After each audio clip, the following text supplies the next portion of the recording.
Baik, kita akan lanjutkan perbincangan. Saya ingin sekali mendengar bagaimana pandangan dari Bang Martin mengenai hal ini. Tadi Pak Firman sudah mengatakan bahwa ini medan yang cukup sulit sehingga kemudian skenario dari para penasihat hukum dari para terdakwa ini kemudian terbongkar, Pak Martin, karena bisa terjebak dalam jaring laba-laba dakwaan jaksa penuntut umum, Bang Martin.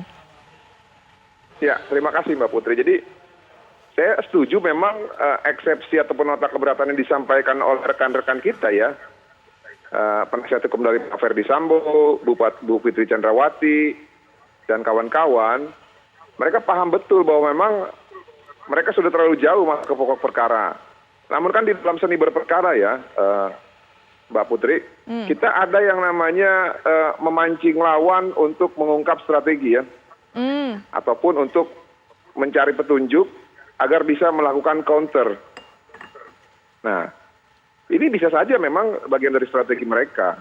Dan mereka mungkin sudah memahami juga bahwa peluang untuk dikabulkannya nota keberatan ya dalam kasus biasa, itu pun proporsionalnya ataupun probabilitasnya kecil. Apalagi dalam kasus ya yang dalam keadaan secara pembuktian sudah sangat terang gitu loh. Terhadap unsur-unsurnya, perencanaan pembunuhan. Peristiwanya sudah jelas, alat buktinya sudah jelas, keterangan saksinya juga sudah jelas. Nah, manakala mereka dihadapkan pada kesempatan untuk jawab jawab ini melalui nota keberatan, mereka akan memilih mungkin, ya udah saya offside aja, intinya saya mau memancing dari jaksa penuntut umum ini, apakah akan terpancing untuk menjawab materi pokok perkara yang saya umpan melalui umpan lambung. Nah, ternyata jaksa penuntut umum tidak menyambut umpan lambung itu dan menghiraukan. Dan akhirnya melalui putusan sela, ya, majelis hakim mengatakan bahwa surat dakwaan jaksa penuntut umum sudah memenuhi aspek formil dan material. Lalu apa lagi? Dan bahwa nota keberatan dari para terdakwa dan juga para penasihat hukum ini tidak cukup beralasan gitu ya. Dan akhirnya diputuskan agenda persidangan dimajukan ke tahap pembuktian. Dan inilah yang paling fair. Baik, ini termasuk seni berperkara. Prof Gayus juga mungkin bisa berikan pandangan mengenai hal ini bahwa dengan putusan selanya ini kita sudah mengetahui atau sudah bisa melihat kira-kira membaca bagaimana keyakinan hakim sudah terbentuk, Prof Gayus. Ya, saya harus memulai dengan hakim itu harus menciptakan suatu persidangan yang fair trial, yang adil. Adil untuk semua pihak, baik kepada pelaku, korban, bahkan kepada negara. Harus ada keadilan dibangun. Apa maksud saya? Hakim tidak boleh mempunyai keyakinan di depan. Paling tidak hakim harus menggunakan petunjuk untuk mempunyai keyakinan. Yang pertama, petunjuk itu adalah ada perbuatan, adanya kejadian, dan ada keadaan. Nah, ini menjadi penting sehingga ini ditentukan paling tidak dengan dua alat bukti yang sah, baru hakim boleh memiliki keyakinan. Ini bagi saya penting. Hakim tidak boleh di depan itu mempunyai kecurigaan, mempunyai memihak salah satu suatu keyakinannya. Tidak boleh. Hakim harus menggunakan dua alat bukti yang sah yang terungkap di pengadilan ini sehingga hakim punya keyakinan. Itu gambaran saya untuk hakim bisa bertindak mengemudikan ya, memimpin persidangan ini sehingga menjadi fair trial yang adil bagi semua pihak, termasuk kepada terdakwa. Ada keadilan yang harus diberikan sehingga fair trial itu terwujud begitu. Tapi sejauh ini penilaian dari Prof Gayus sudah cukup adilkah hakim yang bertugas ini? Fair trial sudah cukup terwujud hingga sejauh ini? Dengar suaranya. Ya, Prof Gayus. Prof, baik, sepertinya kami ada kendala komunikasi dengan Prof Gayus. Kami akan coba perbaiki dan juga hubungi lagi. Sepertinya Prof Gayus tidak bisa mendengar saya ataupun juga kami yang di studio. Tapi kita akan lanjutkan nanti perbincangan termasuk Pak Firman. Apakah ada kritik ataupun juga pesan dari proses persidangan ini yang sudah terus berlanjut begitu kan? Karena untuk pekan depan akan juga semakin memasuki tahap yang begitu krusial. Termasuk mendengarkan keterangan dari para saksi. Sesaat lagi kita akan bahas. Baik, kita akan lanjutkan kembali perbincangan. Prof. Gayus menyambung apa yang sudah sempat saya tanyakan tadi, saya sampaikan sebelum jeda. Prof. Gayus menilai cukup fairkah hakim yang bertugas hingga saat ini, hingga proses persidangan sampai saat ini tentunya cukup adil, karena tadi sudah menyinggung mengenai harus adanya fair ataupun juga nilai-nilai fair trial yang ditetapkan dalam sebuah proses pengadilan yang berjalan. Ya, hakim ini memang mempunyai powerful untuk mengatur jalannya persidangan, tetapi kan ada konsep yang juga mengatakan bahwa kekuasaan dimiliki oleh hakim juga dibatasi dengan ketentuan, ya, power limited by law itu tentu ada, sehingga hakim tidak boleh sewenang-wenang, dan apa yang saksikan untuk prinsip tidak menerima eksepsi ini sudah jelas, karena ini masuk kepada ranah-ranah yang formel dan material. Formelnya sudah jelas, hanya menyangkut tempus dan lokus, di mana terjadinya perbuatan di Magelang kah atau di Jakarta dalam kasus ini. Kemudian ke pengadilan mana yang berhak untuk mengadili kalau ini masalah tempat, ya. Untuk waktu juga sama, waktu harus jelas diuraikan, dan itu telah diuraikan sangat jelas oleh JPU. Sementara baru kita menilai bisa itu saja. Nanti mengenai kesaksian, berbagai syarat-syarat kesaksian juga perlu diungkapkan.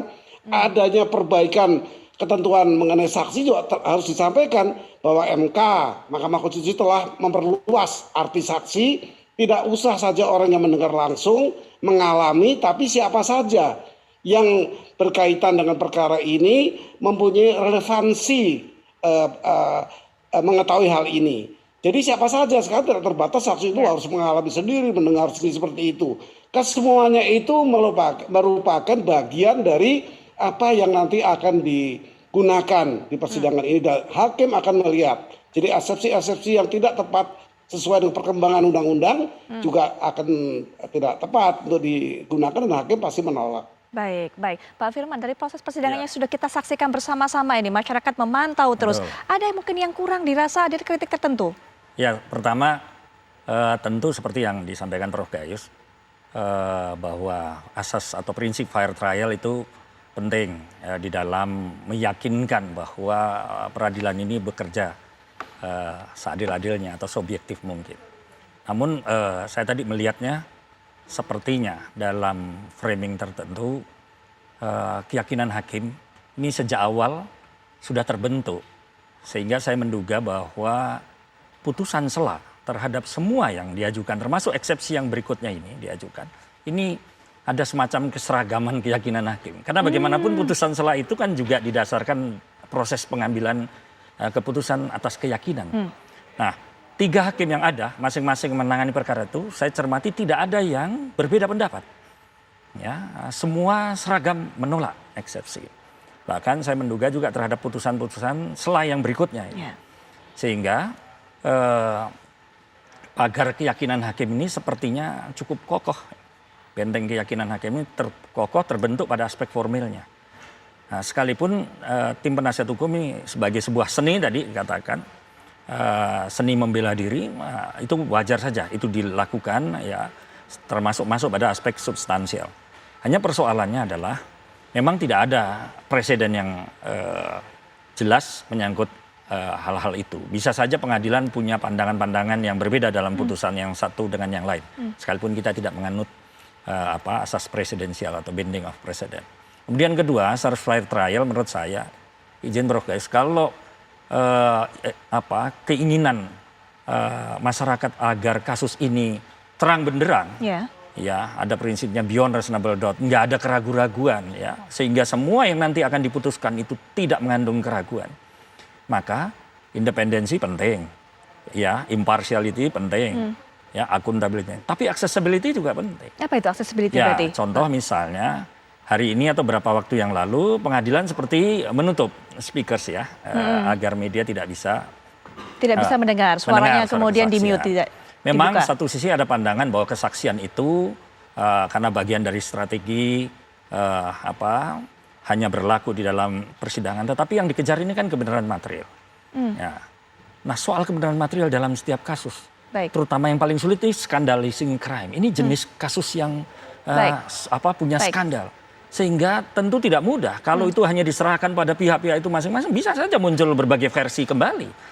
Nah, karena itu kalau belajar dari beberapa referensi yang ada, dulu ada dikenal yang namanya sumpah omerta, sumpah tutup mulut karena membela kejahatan tertentu.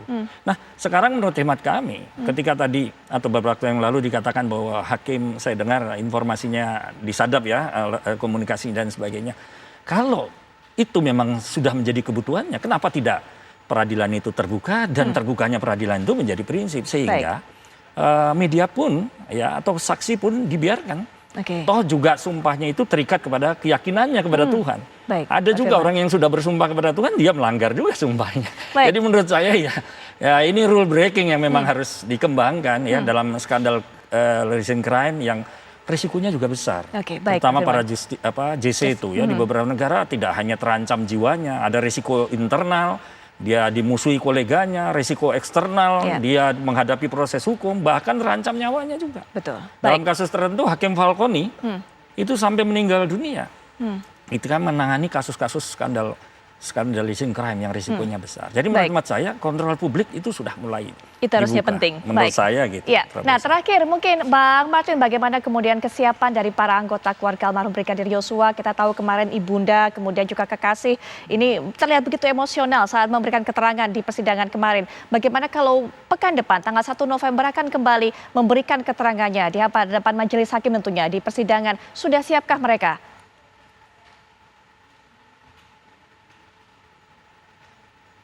Ya, Bang Martin.